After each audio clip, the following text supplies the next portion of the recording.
My name is John Woodhall. I was born in England, in London, England, 1936. February the 11th was my date. I am 82 years old. Well, he was a head chef in a very big London hotel. He was quite a famous chef in London. World War II, he had to join the Navy, so he became a chief petty officer in the Royal Navy. My mom was named Elsa Louisa Norman, and she was an English lady born in England. She was born in 1902. Profession was basically running businesses. She worked in London as a young lady at Lyons Corner House, and she ran that operation. And when she grew a little older, she owned her own business in the south of England. Oh, she was a great lady, a great English lady, and she trained me so well in English history. She enjoyed teaching me. She was a Baptist, and we'd go to church every Sunday. I loved her very much. My mother's parents were quite elderly, as you can imagine, and they were very fine people. Grandfather, he would build houses, and in Rustington on the south coast of England, and they lived close to the railroad bridge, and I used to go there occasionally and marvel at the wondrous way he built the house. I do have a photograph of them, but I don't remember too much about them. We moved to Crouch End, that is a London suburb. Mother was involved in her management of a store, and my dad, he was a chef. Later on, we moved down to Worthing and to Littlehampton area, that is on the south coast of England, because I was anxious to play golf, and the only place I could play golf would be in the south of England at the courses down there. In World War II, which started in 1939, I was only 3-4 years old, so I remember arriving in our Littlehampton home on my dad's motorcycle in the middle of the night, and it was cold and icy roads, and Mother was holding on to me in the sidecar, and I remember getting out of the sidecar and going into her new grocery store, which she purchased. And I grew up there as a young boy, went to school. It was just down the road, so I used to have a bicycle, and I'd bicycle myself to school every day. And growing up, that was our experience. World War II was just beginning, and we were involved in air raids, and there were some bombs landed up the street and blew out some houses. My mother's grocery store, the windows were blown out onto the street, and all the food ended up on the street. But we survived that. We were able to enjoy our lives until my dad had to go into the Navy. And he went into the British Navy, and he was torpedoed by a German U-boat. It was in the middle of the night. All the sailors jumped overboard, and he told me the story after he came home and said he was the only guy who had a flashlight in the middle of the channel, and all the sailors came around him and he saved them all. So that was kind of fun for me to hear that story. After that, we were enjoying the excitement of living down there on the south coast, because we were basically on the beach, and it was a very nice atmosphere. A brother, his name was Tony, and he was a fine young man. He was 6 years older than me, and World War II, they had to ship all the kids out of town because of the bombs. Well, I was too young to go up there, and he was 6 years older than I was, so he could handle it. And he went to a family who lived in Yorkshire, and where he went, and he was taken care of up there. They had a policy that they evacuated the kids out of the south of England because they anticipated Hitler was going to be coming across the beach and he was going to invade England. Well, where our home was right on the edge of the beach, and that's where the Germans would first land. So they put landmines all across the beach to help stop the Germans and their tanks and their armor. And so he went up to the north of England. So it was about 4 years before I saw him again. But we had a good relationship, and Tony was a great guy. He was a great brother of mine. He helped me a lot in the Boy Scouts and later on in my life. Tony, my brother, were on the beach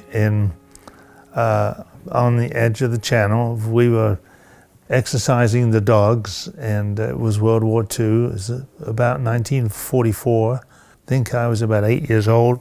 And the dogs were having a good time playing around. And this German Messerschmitt came out of London because they used to go in on a raid and shoot up London and bomb them.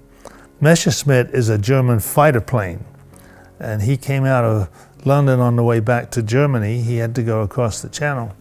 And he saw us on the beach, and he hovered down and came screaming down at us, opened up his machine guns and strafed the whole beach.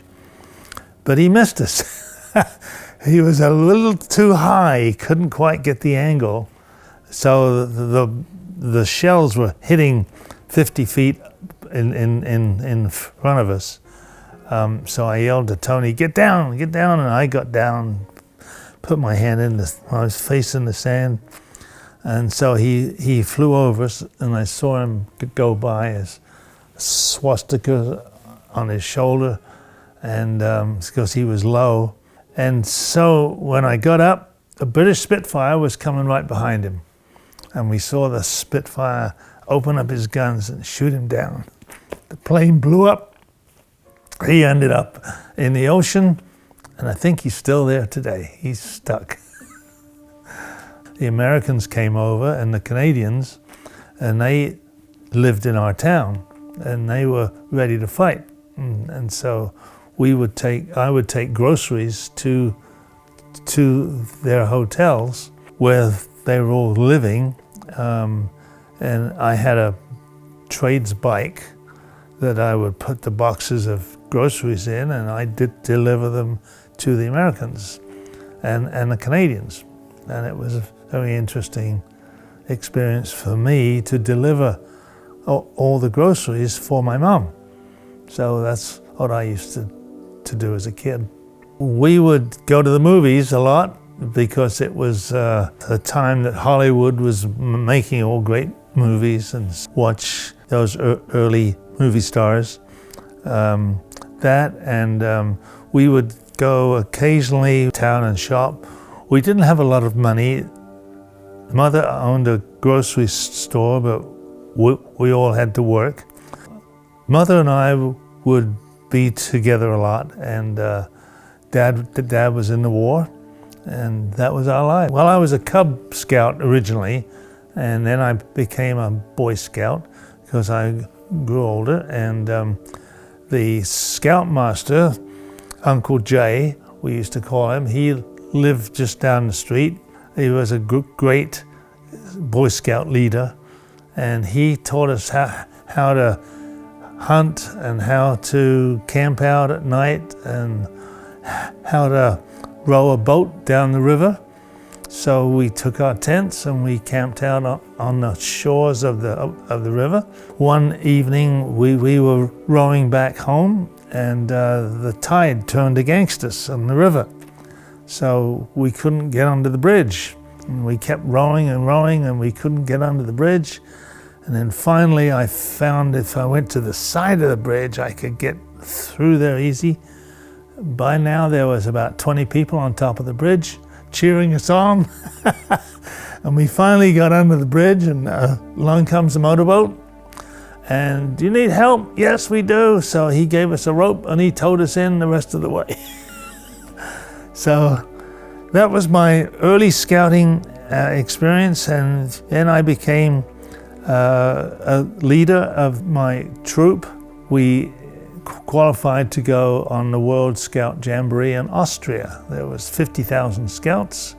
We camped out on the top of a mountain, on the golf course, on the mountain. And when we came out of the tents in the morning, the clouds were down below the tents, so we couldn't see each other. That was kind of fun. We had great experiences in Austria. They had very comfortable beds in those tents. They had air beds. The British boys had to sleep on the ground with just a ground sheet. One day it rained so hard, it rained all day, and we went to see the Americans, and we opened their tents up and their beds came floating out of the tent. So they were flooded. But the British boys had the wisdom to put a trench around the tent before we started the camp. So if it did rain, the rain would go into the trenches. So we were dry and they were wet. That was my camping experience. My uncle and aunt lived in Bournemouth, which was a town on the British coast just a little further west of us. And it was a beautiful town. They had beautiful baths and swimming facilities. And so I was trying to learn how to swim, because to be a Boy Scout, you've got to pass some tests and you've got to be able to swim. So I tried swimming in the sea, but that was too difficult for me because I was only 12 years old. So I didn't like putting my head under the water. So that kind of bothered me a lot. And then I'm in the baths in Bournemouth practicing my stroke on the edge so I could hold on to the side if I slipped under. And there was a little boy going by me. I watched him, and then he went under and he didn't come up. So I just took a deep breath and went down after him. And I found his hair and I pulled him up by his hair and I put him on the side of it, and I yelled at somebody. The lifesaver came along and picked him out of the water, gave him CPR. 2 weeks after that, they called me and said, "John, we're going to give you a medal." I said, "Wonderful. What do I have to do?" He said, "Well, you have to go to the theater, and the town band is going to come down the street, and they're going to have a presentation and give you the Gilt Cross," which was a beautiful thing. A cross, a medal made of gilt. So I was awarded that at the theater, and I thought that was pretty good for what I had to do. Oh, I had a wonderful collie dog. His name was Fleet. He was black and white. He was a gorgeous dog. He was my buddy. I'd take him to the beach every day, and we had a 9-hole short golf course there. That was a little, kind of a pitch and putt. And so we'd walk on the grass and so forth, and that's where I first started to learn how to play golf, because I had 2 golf clubs and I had 4 balls. And I was able to play around this little course. And the dog would come with me, and he'd pick up a ball occasionally. And it was a great experience. Well, I first of all went to a public school that was owned by the city, and it was a nice school. I used to walk there every day or go on my bicycle. And then as I grew up, Mother sent me to a private school called Goring Hall, which is one of the old English country estates, the big houses, and so they turned it into a school. And I had some great teachers. I had wonderful math teacher who was tough as nails, and educational quality was very high there, and so it helped me a lot. We used to wear a blazer that had the school crest on the blazer, Goring Hall. It was very, very nice. It was a royal blue blazer and a gold crest, rather spiffy. You never really got yourself into trouble. I did one time, but the teachers were so strict and so strong that you didn't do very much wrong. If you were caught cheating or something, they'd bang the desk lid on your head if they caught you looking into your desk too long. In my school, I had some kids that came over from Iran, and they were pretty tough kids and difficult to deal with. But they just happened to live in the area, so they went to my school. We were in a field, and he picked on me, and so I decided I was going to fight him. And we had a big knockdown, drag out, and the teachers came and pulled us apart. But they just told me, don't hurt this guy anymore. So I survived and he survived. But in that school, you see, in England in those days, every kid had to learn how to box. We were all boxers. So we learned how to defend ourselves, and that was compulsory. And my dad gave me boxing gloves for Christmas once. We had to box, and the whole school would watch the fight. And I had a boy who was about 4 inches taller than I was that I had to fight. And he happened to be an old friend. But when the gloves go on, we went after it.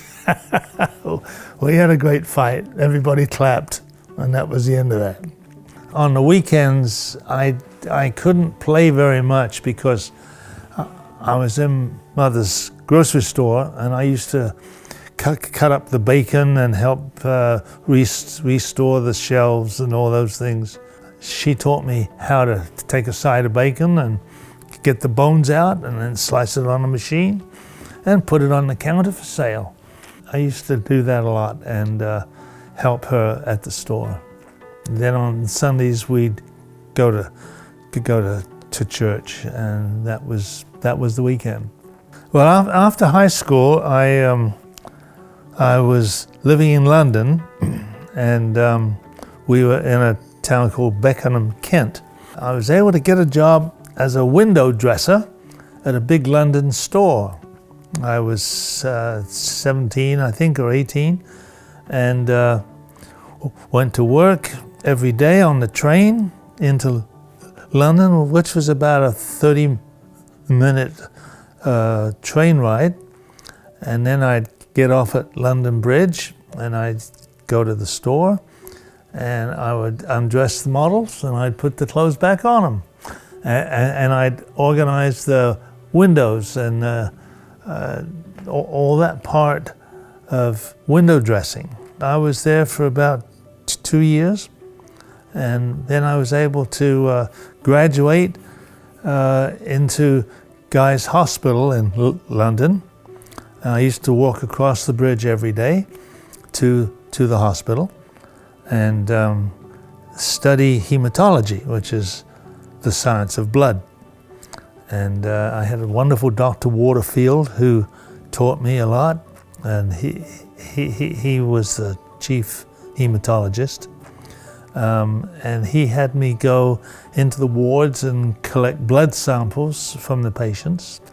I'd poke their finger, I'd poke their toe, I'd get the blood, and we would bring the blood back, and we would put it on a slide of glass and put that into the microscope, and we'd have to count the blood cells.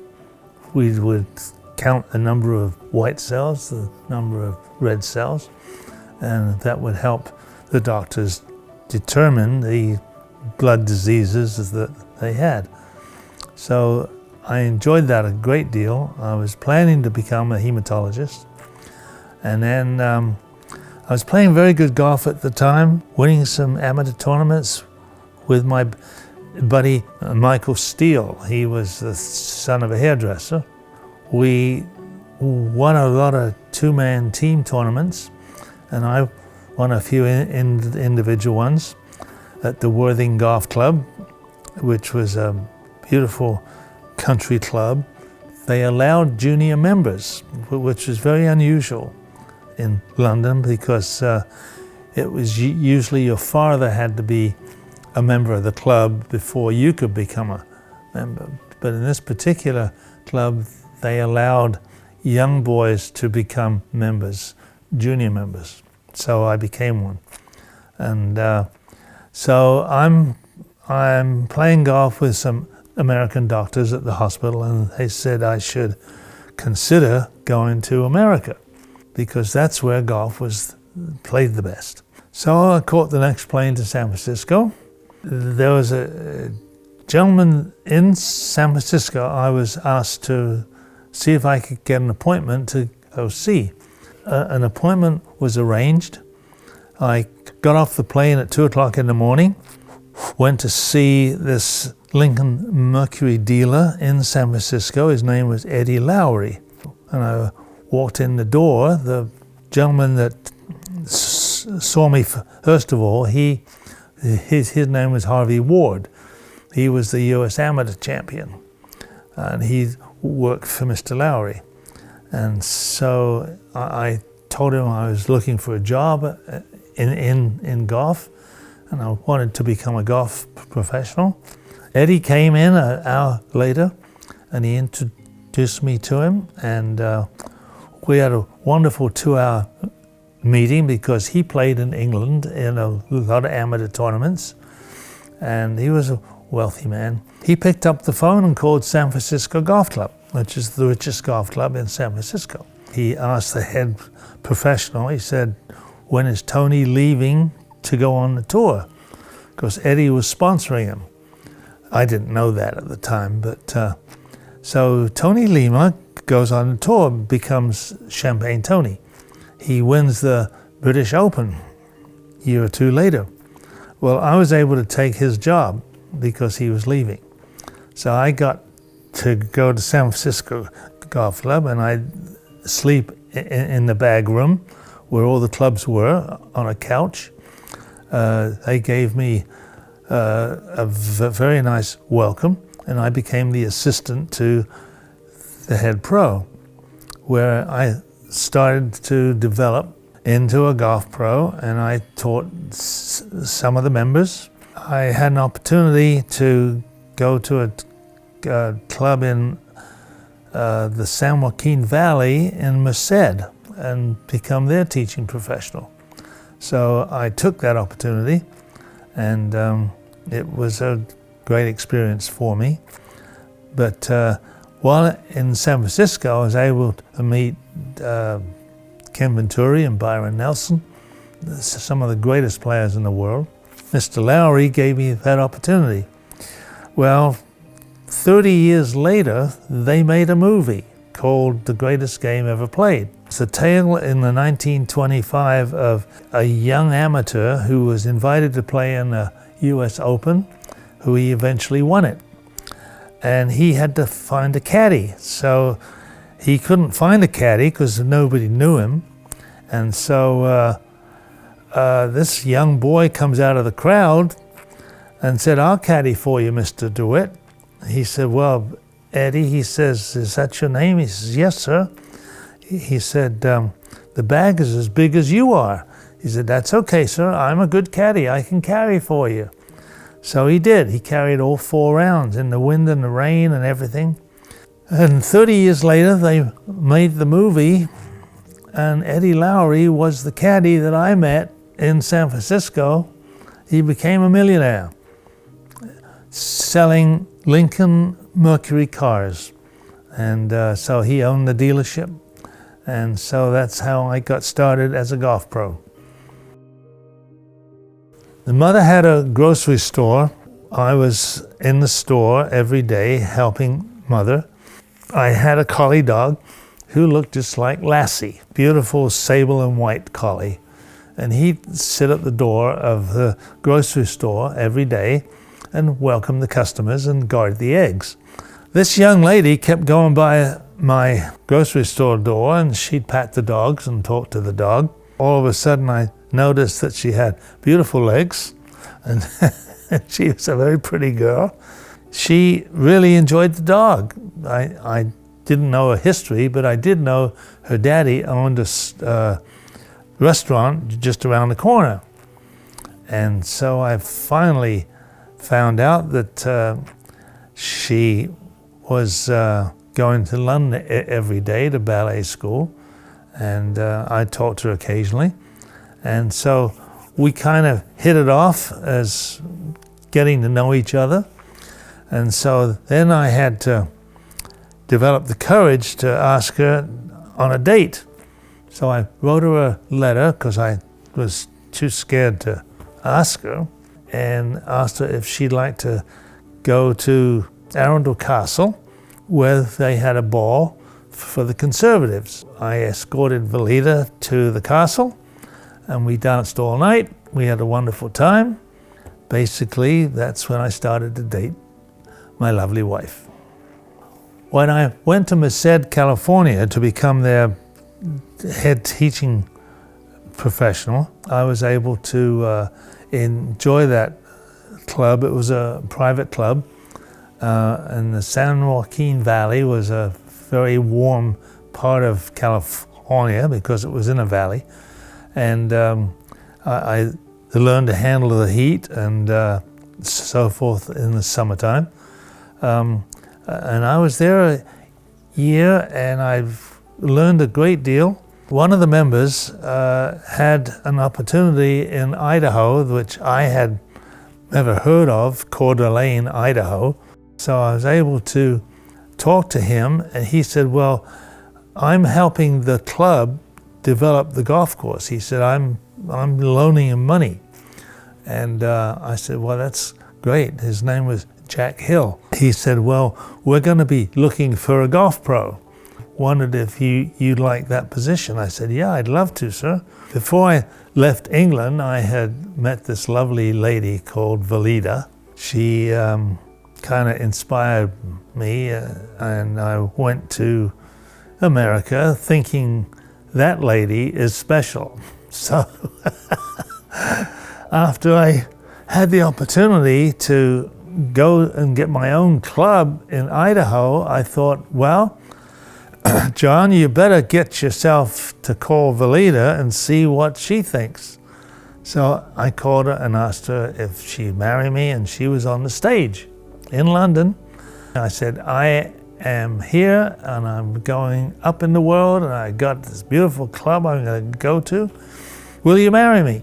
And she caught the next plane over as fast as she could, and we got married in San Francisco at the Merced Golf and Country Club. My wedding was special because it was at my club, the Merced Golf and Country Club. All the members were very impressed by the fact that I brought this beautiful lady from England over who had a lovely accent and just bewitched everybody. We were able to get married at the church there, Methodist church in town, and then we had a reception at the country club, and all the members turned out and they gave us wonderful prizes and presents and gifts, and it was a very exciting experience. And then I was able to get into my car. I had a English Ford automobile. It was a great little car, and we drove to Monterey, where one of the members had loaned us his home on the beach. We spent our honeymoon there, but going there, we had to stay at a hotel. When we first arrived that night,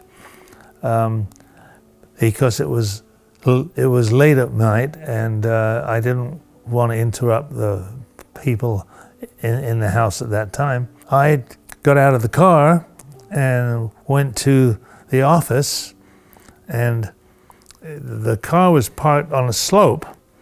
Now, Alida was a ballerina with lovely toes and feet, and she didn't know how to drive a car.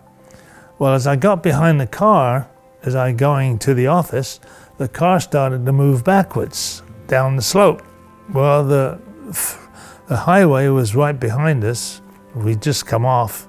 Cars were whizzing by, and my car was sliding. So I got behind the trunk and I tried to push it and stop it. Well, I had dress shoes on and my feet slipped and I fell down on the ground and the car was coming over me. And Valida somehow slid under from her seat halfway to my seat. Her lovely feet hit the brake and she stopped the car, which was unbelievable. How she found the brake, I don't know, but she did. So then I got back up and set the brake, and we checked in the hotel, and that was quite a story. Then we had a lovely time at that home that they gave us, and then we went back to the club to work after that. That's what we did. Now we're married and we drive up to Coeur d'Alene, Idaho, where there was a 9-hole golf course, and it was a beautiful course in the woods, all pine trees, and it had a nice parking lot. And so I decided to teach her how to drive the car because it was important. So we would drive around the parking lot and I'd give her instructions here and there. Then after she got the feel of it pretty good, I said, okay, now I gotta go to town and you're driving. So that got her a little nervous, and she would get in the car and she'd drive down and I'd be instructing her this and that. And all of a sudden she got confident. So she started to speed up and she went a little faster, a little faster. And now we're going around a corner and I'm nervous because she's going too fast. Stop, slow down, slow down. Anyway, we finally controlled that, and it was a great experience teaching her how to drive, because now she drives me everywhere. She's the best driver in town. We were married 4 or 5 years before we had children, because I had to make my way in life and I had to develop all the possibilities that I had. And so as a young golf pro, I was anxious to do that. And Alida was anxious to get a family started. And so when the doctor said, I hear 2 heartbeats, and I got excited about the fact of having twins. That was great. And one evening, I'm in the pro shop and I'm counting out the money, and I got it all across the counter. All the bills here and all the quarters here and all the pennies over here. And I'm adding it all up every day. I get a call. Alida is in the hospital. She's having babies. So I took the garbage can and I put all the money in the garbage can and ran out to the hospital, where I found she was having twins. It was great. It was great. Good experience. Okay, the first time I saw Tava was, of course, in the hospital, and she was about that long, just a cute little baby. And next door was Ty, my wonderful little son. The 2 of them were just great-looking little kids, and they grew up and they won the baby contest, I think, later on. I was hoping that I would get to know them and grow with them and be a good daddy to them. And so that was my challenge, and I enjoyed that. It was a great experience in my life. Well, there were many things as they grew up that we enjoyed. Of course, golf. We were able to get them early into playing golf, and I bought them some little clubs and gave them little lessons on the range, how to hit the ball. and they became quite proficient. Other thing was we would travel a little bit. We went up to Canada. Well, when they started to get into sports, Teva became a great little swimmer. There was a swim contest. And Teva jumps in the water and she swims like a fish, wins the contest. Ty, he never really got into sports. He liked cars and those things, and he became very talented as an artist.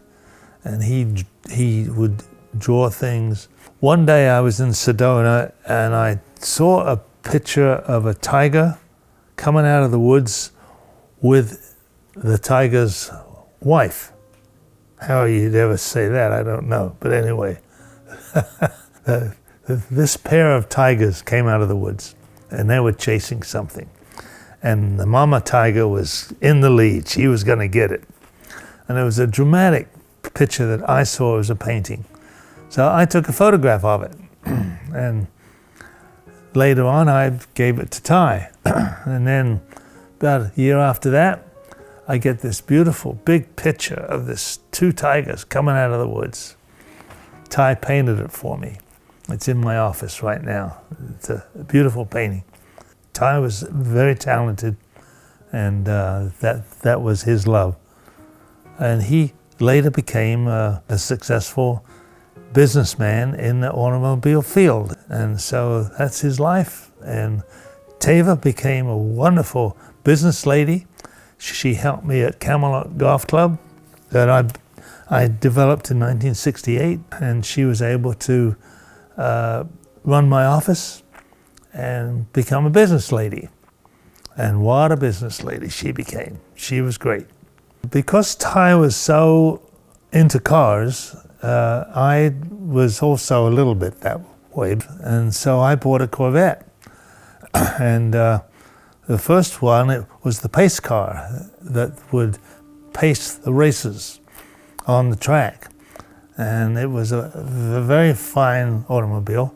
After that one, I decided to buy a second Corvette and sell the first one. So I bought a beautiful yellow Corvette. And I loved that. It was a great car, and we would drive around town, and Ty would feel real good in it, and I'd take the kids to school in it.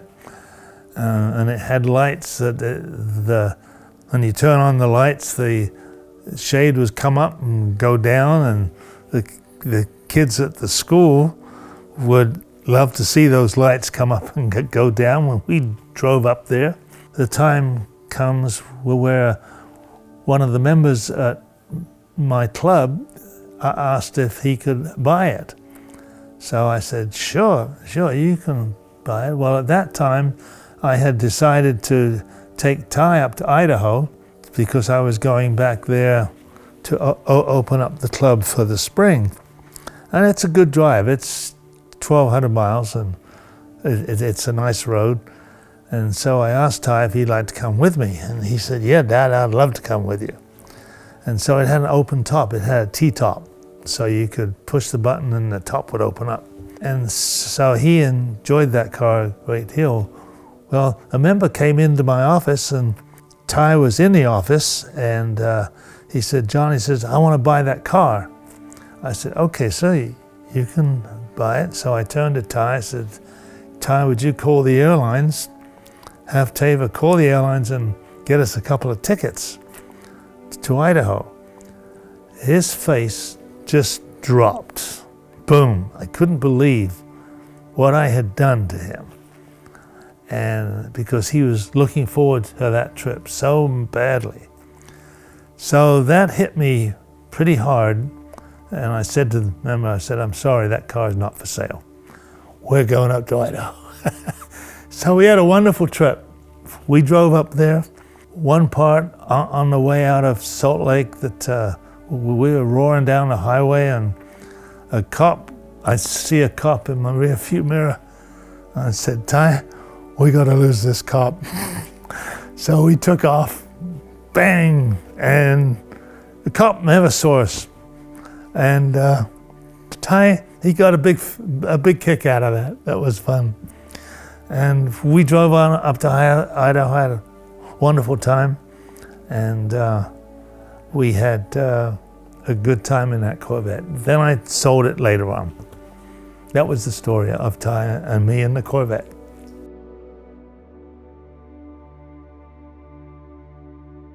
In my career, I enjoyed being head pros. That was fun. Running, operating golf courses. When I was at Apache Wells, I came off the tour in the winter time of '63 to open up Apache Wells, which is a new golf club in Mesa, a brand new mobile home golf course, 18 holes on McKellips Road. I was able to become the head pro and the golf director there, and I enjoyed that experience because it was dealing with the winter visitors and Canadians and the snowbirds. And then I'd go up to Idaho in the spring, open up Coeur d'Alene in the end of March. And then I'd come back in the fall, and so did that for a few years. One of the members at Apache Wells asked me if I'd be interested in taking a look at his golf club in Missouri, because he was the owner and his son was the greenskeeper. And I said, yes, but I don't have any money. And he said, well, you don't need money, John. He said, but I need you. I went to Missouri, and he said, okay, you can pay me over the next 10 years. So I paid him every year, get the debt off, and enjoyed his son as the greenskeeper. And I took my assistant pro, Jimmy Duffus, who came out of Merced, California. He was on the junior golf team there, and I helped him a lot. Jimmy, I said, I can't be at this club in the summertime, but I'd like to run it and operate it and pay for it, but you're going to be the head pro here. So he took that position. That was a very good partnership we had. After that, I was able to develop a golf course in Mesa called Camelot. It was 18 hole at first, and then I built an extra 9 holes. So it became a 27 hole golf club adjoining Apache Wells. It became a very successful golf course, and I was able to own and operate all the land around it, and we developed some homes around it, and that was a very nice operation. I was able also to help other courses develop. One in Sedona, I was able to instigate the investors to invest in Sedona. Very pretty area, all amongst the red rocks. We built a great 18-hole course there. So I was involved in developing, operating, managing several golf courses. And it was very exciting. Well, after that, Indian tribe in Minnesota was developing an 18-hole golf course in northern Minnesota, and that they asked me if I would develop and operate that. It was all amongst the lakes, and there was black bear who lived in the woods, and it was exciting. And so I was there for 3 years.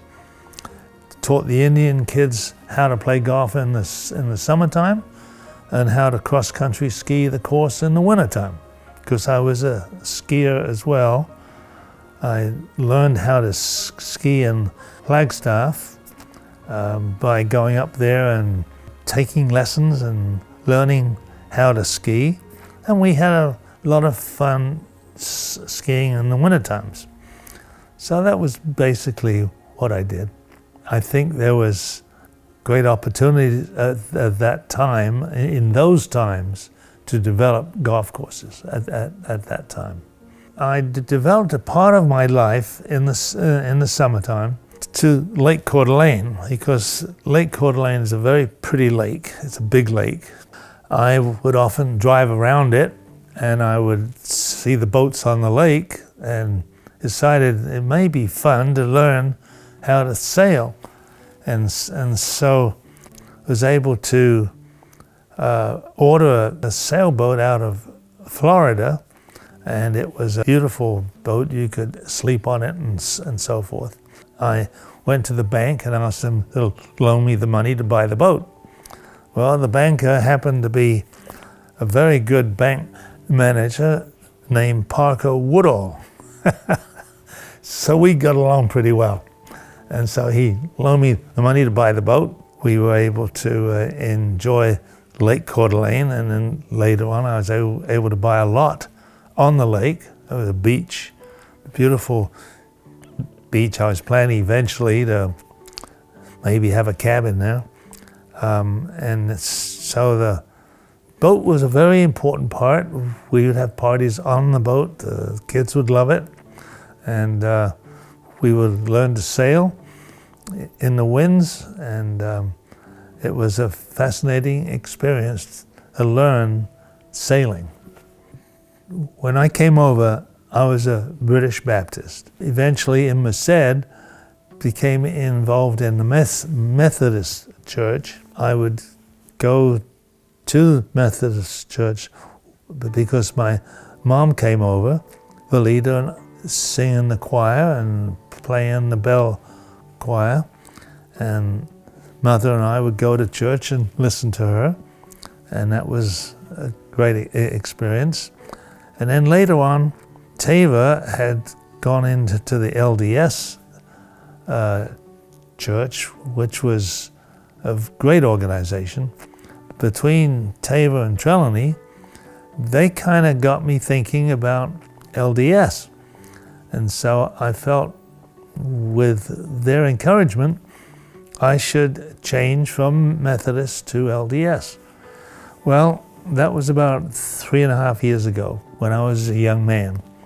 And we enjoyed the church very much, going into it, being baptized, understanding, learning so much more about Christianity and our Heavenly Father that we had not learned in other churches. And so we're very happy with that. Helida now is a great teacher. She teaches the young children, and she home visits, and I'm very proud of her. I'm proud of my family. It's a great organization. My biggest blessing, I think, is understanding what our Heavenly Father wants us to do. Being able to grow in His world, being able to grow, seek perfection. And I'm nearly there. I'm getting there. I mean, I have done a few dumb things in my life. Now I've developed, I've grown, I've understanding life more, and I have to thank Heavenly Father for leading me down that path. Oh, she's got a great personality, number one. She's a lovely lady, number two. Number three, she's very beautiful. Number four, she is a pretty smart lady. Probably the smartest lady I've ever met. I can't explain how good she is. She's a winner. We have been married for a long time, as you can probably tell by now. I would like to say to my wife that she has been the finest inspiration for me that I could possibly wish for. She has been my guiding light. Many, many times she has corrected me. She's stopped me. She's pushed me forward. She's opened the doors. She's found ways to get into my mind. So we have become a team. We are a great team, and I thank her for that. I would like my future prosperity to know that they have a wonderful opportunity in life to grow and to develop into, as our Heavenly Father wants us to be, perfect beings. They can do this. They have a body. He gave them a body to enjoy for their entire life. If they take care of their body, if they do what we are supposed to do, exercise, do the right things, think the right things, have good thoughts, help people, do the things that Jesus has so often recommended us to do, follow his path, be like him. If they study that and grow with those principles, I think they will enjoy their lives. And I would like people to remember me by the fact that I was able to help them in many ways. One, in their golf game. You know, I love teaching people. That's a wonderful quest for me, to develop a poor golfer into a better golfer. I've done that for 50 years or more. I've enjoyed that. It's exciting to take a young boy and turn him into a golf player, and to help people who have no idea what they could be doing and show them how to do it. Not only that, in other things beside golf. I think I would like to be thought of as one person who helped.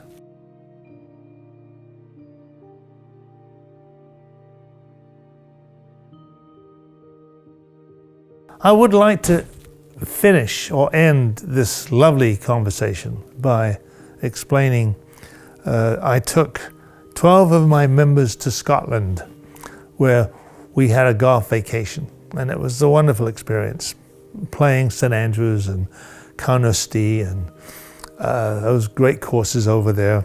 We had caddies because they don't have golf cars, and so we had to walk, and we had caddies, so we were able to learn the Scottish way of playing golf.